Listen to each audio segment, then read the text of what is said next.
ክቡር ጠቅላይ ሚኒስትር ዶክተር አብይ አህመድ፣ የተከበሩ የሕዝብ ተወካዮች ምክር ቤት አፈ ጉባኤ ታገሰ ጫፎ፣ የተከበሩ የፌዴሬሽን ምክር ቤት አፈ ጉባኤ ያገኘው ተሻገር፣ ሁሉም ፕሮቶኮል እንደተጠበቀ ሆኖ ክቡራንና ክቡራት የሚዲያ ቤተሰቦች ይህን ፕሬዘንቴሽን እንዳቀርብ ስለተፈቀደልኝ እጅግ ከልብ አመሰግናለሁ። የኢትዮጵያ ዜና አገልግሎት 1934 የተቋቋመ ተቋም ነው።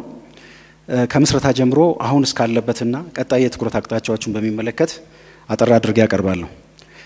የኢትዮጵያ ዜና አገልግሎት ሲመሰረት በዋነኝነት ዋና ዓላማው የአፍሪካ አባቶች የጸረ ቅኝ ግዛት ትግልን መነሻ ያደረገ የኢትዮጵያውያን የመረጃ ጥማትን ማሳካትን ታሳቢ ባደረገ መልኩ ነው። እንደምታውቁት 1934 አብዛኞቹ የአፍሪካ ሀገሮች በቅኝ ግዛት ውስጥ የነበሩ ስለነበረ ሀገራችን ደግሞ በቅኝ ያልተገዛች በመሆኗ በወቅቱ ከሌሎች የአፍሪካ አባቶች ጋር በመሆን ኢትዮጵያ ለሌሎች የአፍሪካ ወንድሞች ዜጎች ለነጻነታቸው ሲባል መረጃዎችን ከውጭ በማምጣት የትግላቸው አጋር ለመሆን ሀሳብ ነበራት። በተመሳሳይ መልኩ በኢትዮጵያ ውስጥ የመረጃ ብዝሃነት እንዲኖር ኢትዮጵያውያንን ለማስተሳሰር እንዲሆን ተደርጎ የኢትዮጵያን መረጃ ጥማት ለማሳካት ታሳቢ ተደርጎ እየተሰራ ነው ማለት ነው። እንግዲህ 1934 ላይ ሲቋቋም የኢትዮጵያ ዜና አገልግሎት የአሁኑ ስያሜ አልነበረውም። የፕሬስ ክፍል የሚል ስም ነው የነበረው። ይህም በእንቁላል ቤት ውስጥ ባለ አንድ ክፍል ነው የጀመረው።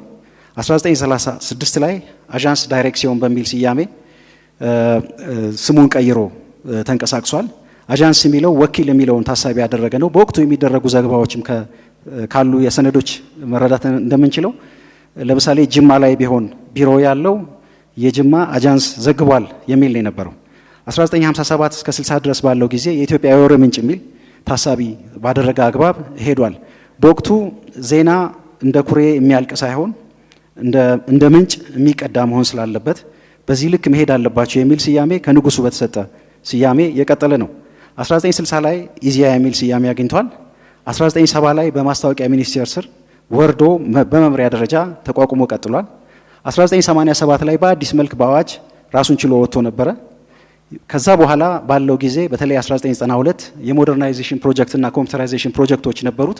በጣም የተሻለ መነቃቃት የነበረበት ወቅት ነው። ይህም ሆኖ ከ1999 እስከ 2006 ባለው ጊዜ ፈርሷል። እንግዲህ የመፍረስ ታሪክ ካየን በእነዚህ ዓመታት ብቻ ለ14 ዓመታት 2 ሰባቶች በስራ ላይ እንዳልነበረ እንረዳለን። ይህም ሆኖ ከ2006 እስከ 2010 ድረስ በቀድሞ መንግስት ኮሚኒኬሽን ስር ስለነበረ የቀጣይነት ፈተና ገጥሞታል። በወቅቱ በጣም በርካታ ሙያተኞችን አጥቶ ስለነበረ እንደዚሁም የሚጠቀምባቸው መሳሪያዎች አጥቶ ስለነበረ እጅግ በጣም የስራ ባህል ድክመት፣ የብዝሃነት እጦት፣ የቴክኖሎጂ ክፍተትና የህልውና ፈተና ገጥሞታል። በተለይ ከብዝሃነት አኳያ የአማርኛና እንግሊዝኛ ቋንቋዎችን ከማስተናገድ ባሻገር የሚጠቀምበት ቋንቋ አልነበረም። በተመሳሳይ መልኩ የቴክኖሎጂ አቅሙንም እንደ ዜና ምንጭነት ለመገናኛ ብዙሃን የሚያደርሳቸውን ዜናዎች በተሻለ ቴክኖሎጂ የሚጠቀም ተቋም አልነበረም። ለኢትዮጵያ ዜና አገልግሎት ዳግም ውልደት መነሻ የሚሆነው ለውጡ ነው። ይህን የኢትዮጵያ ዜና አገልግሎት 80ኛ ዓመት በተከበረበት ወቅትም ገልጸናል። ተቋሙ ፈርሶ ወደ ምክር ቤት ከገባ በኋላ በክቡር ጠቅላይ ሚኒስትር አሳሳቢነት እንደ አዲስ እንድል እንዲሰጠውና ተቋማዊ አደረጃጀቱን ቀይሮ እንዲሄድ በሚል አቅጣጫ ለሕዝብ ተወካዮች ምክር ቤት ተጠሪ ሆኖ ስራ ጀምሯል። ይህ ወቅት ለኢዚያ የዳግም ውልደት ወቅት ነው። የእሳቤ የህግና አደረጃጀት እንዲሁም የአሰራር ሪፎርሞችን በማድረግ አዋጅና ደንቡን በማሻሻል ተቋም ግንባታ ላይ አትኩሮ በመስራት የሰው ኃይሉን የቴክኖሎጂ አቅሙን እና ምህዳሩን ጭምር በማስፋት ሰፊ እንቅስቃሴ ያደረገበት ወቅት ነው። ከነዚህ ወቅቶች ወዲህ በተለይ ከለውጥ በኋላ በሰራቸው ስራዎች ውስጣዊና ውጫዊ ትስስሩን ማሳደግ ችሏል። በአገር ውስጥ 16 ተቋማት ጋር የመገናኛ ብዙሃን ጋር ትስስር አለው። በውጪ ደግሞ በ30 ሀገራት ከሚገኙ 22 የሚዲያና የኒውስ ኤጀንሲዎች ጋር ትስስር አለው። ይህ ወቅት ኢዚያ በእሳቤ የወጣበት ህግና አደረጃጀቱን አስተካክሎ እንደ አዲስ ተንደርድሮ ለመነሳት የሞከረበት ወቅትና በርካታ ስራዎችን የሰራበት ነው። ይህን እንደ አዲስ የኢዚያ ፍኖት ከወሰድን እንደ ኒውስ ኤጀንሲ ብሔራዊ ጥቅምን ከማስጠበቅ ብሔራዊ መግባባትን ከመፍጠርና ገጽታ ግንባታን ከማሳካት አኳያ ሰፋፊ ስራዎች ሰርቷል። ይህ የምታዩት ህንፃ የዚህ ስራ ውጤት ነው። እጅግ በጣም ዘመናዊ ስቱዲዮችን ከመስራት ባሻገር መረጃን ተደራሽ ለማድረግ አስፈላጊ የሆኑ የቴክኖሎጂ ግብዓቶችን ጭምር ተጠቅሟል። ምቹ የስራ አካባቢንን በሚመለከት ሰፊ ስራዎች ነው የሰራው። እንደምታዩት እነዚህ ቦታዎች ድሮ እንደዚህ አይነት መልክ ያልነበራቸው ናቸው። በአደረጃጀትም ሆነ በአቅም ለሰራተኛ ምቹ ያልነበሩ ናቸው። እነዚህን በመቀየር ምቹ የስራ ምህዳርን ለመፍጠር ስራዎች ተሰርተዋል። በተመሳሳይ መልኩ ተደራሽነቱን ከፍ ለማድረግ ሰፊ ስራ ተሰርቷል። ከዚህ ቀደም የነበረውን የሙያተኛ ፍልሰት በማስቀረትና አዳዲስ ሙያተኞችን በማጠናከር 24 ሰዓት የሚሰራ ቲም በማደራጀት እንደ ኒውስ ኤጀንሲ ብቻ ሳይሆን እንደ ሚዲያ ተቋም ታሳቢውን ያደረገውን ተልእኮውን ለመሙላት ስራዎች ሰርቷል። በዚህ ሂደት ውስጥ ከ14 ቅርንጫፍ ወደ 38 ቅርንጫፎች አድጓል።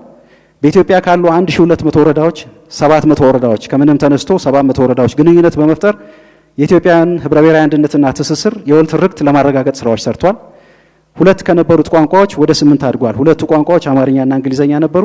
አሁን ፈረንሳይኛ ጭምር በመጨመር 3 የውጭ ቋንቋዎችና 5 የሀገር ውስጥ ቋንቋዎች ስራ ውስጥ አስገብቷል። አማርኛ፣ አፋን ኦሮሞ፣ ትግርኛ፣ ሶማሊኛና አፋርኛ ቋንቋዎች ናቸው። በተመሳሳይ መልኩ በፐልስ ኦፍ አፍሪካም እንግሊዝኛና አረብኛን ጨምሮ ስራ እየሰራ ነው ያለው። ከይዘት አኳያ ሲቸገርበት የነበረውን የቴክኖሎጂ ግንኙነትን በመቅረፍ ድሮ ስራዎችን ሲያደርስባቸው የነበሩትን አካሄዶች ቀይሮ ከ65 ዜናዎች በቀን ከ250 በላይ ዜናዎች ወይም ኮንተንት ማምረት ጀምሯል። ይህ በሌሎች ዘርፎች ያሉትን አይመለከትም በቀጥታ ማለት ነው። በተመሳሳይ መልኩ የቴክኖሎጂ አቅሙን አዳብሯል። እጅግ በጣም ዘመናዊ ስቱዲዮችን ከፍቷል። ትልሙን፣ ገጽታን፣ ብሔራዊ ጥቅምን፣ ናሽናል ኢንተረስትን ከማሳካት ባለፈ ለሌሎች ሚዲያዎች ተደራሽ የሚሆኑበት እንቅስቃሴ እያደረገ እንደዚህ አይነት ዘመናዊ ቴክኖሎጂና ስራዎችን ሰርቷል። በዲጂታል በኩል ይሄ ዓለም ይሄ ወቅት የዲጂታል ዘመን በመሆኑም ጭምር ከዚህ ቀደም የነበሩትን ፕላትፎርሞች አስፍቶ በ28 ገጾች እና በ8 ፕላትፎርሞች ተደራሽ ሆኗል። በፌስቡክ፣ በትዊተር፣ በኢንስታግራም፣ በዌብሳይት ወዘተ ሰፊ እንቅስቃሴ እያደረገ ነው ያለው። በሌላ በኩል አንዱና ዋናው የኢዜአ ተልእኮ ብሔራዊ ጥቅምን ማስጠበቅና ገጽታን መገንባት በመሆኑ ያሉትን ግንኙነቶች አጠናክሮ በ22 ሀገሮች 30 ዓለም አቀፍ ሚዲያዎችና ኒውስ ኤጀንሲዎችን ይደርሳል። በተለይ በብሪክስ የፕሬዚዲየም አባል ነው። በዛው ልክ ደግሞ ትልልቅ ከሆኑ የሚዲያ ተቋማት ጋር አጋርነትና ግንኙነት ፈጥሮ የኢትዮጵያ እውነቶች እንዲሰሙ በአዲስ እንዲገለጡ ገጽቷ እንዲታወቅ የማድረግ ስራ ሰርቷል። ከነዚህ ውስጥ እንደ ቲቪ ብሪክስ፣ አናዶሉ፣ ዢንዋ፣ ራሽያ ቱዴይ፣ አልጄሪያ ዜና አገልግሎት፣ ኤስኤቢሲ፣ ጋና ዜና አገልግሎት፣ ቪኦኤ ይጠቀሳሉ። በጣም በርካታ ናቸው። ስለዚህ ትስስሮቹን እያጠናከረ በዚህ መልኩ ይሄዷል። ለኢትዮጵያ ዜና አገልግሎት ትልቁ ለውጥና ትልቁ ዝላይ ፐልስ ኦፍ አፍሪካ ነው።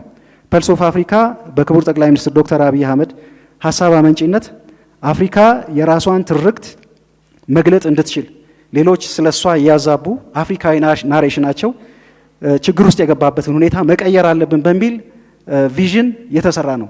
በነገራችን ላይ መጀመሪያ ላይ ያስቀመጥኩላችሁ የአፍሪካ አባቶች ወደ ዜና አገልግሎት ማቋቋም ሲሄዱ የትርክቶቻቸው መሰረት የተለያዩ ነበሩ። ኃይልን ወይም ፓወርን፣ ክብርን፣ ጽናትን፣ ትብብርን መነሻ ያደረጉ ሀሳቦችን ያስቡ ነበር።